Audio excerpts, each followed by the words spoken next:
Let's do some TSI math. A ladder is resting against a wall. The top ladder touches the wall at a height of 9 feet. Find the length of the ladder if the length is 3 feet more than the distance it is from the wall. Let's go ahead and draw a picture. That is always a good way to start with these types of problems. This is going to be my wall here. Let's make our ladder be here. This is my ladder.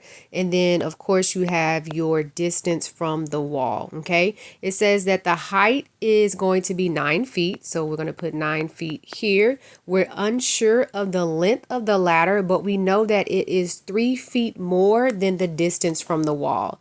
Do we know the distance from the wall? No, we're going to allow that to be unknown x. And then this will be x plus 3 because it's an extra 3 feet. Anytime you're dealing with a triangle that's leaning or that is this shape, it is a right triangle. When an object is leaning up against the wall, it usually makes a right angle.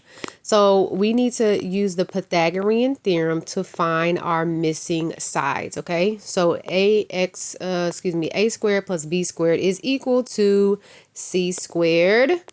There we go. Let's go ahead and fill in our beautiful numbers that we have. 9 squared plus b squared, which is just going to be x squared, is equal to our hypotenuse is always c. So we're going to put that in parentheses and put x plus 3 squared. Let's go ahead and simplify now. Move that out of the way. 9 squared is 81 plus x squared is equal to, this is a beautiful binomial that we're going to multiply. If you need to use the box method, go ahead and throw those numbers up there. That's going to be x squared. I don't have enough space to write in that box at the moment.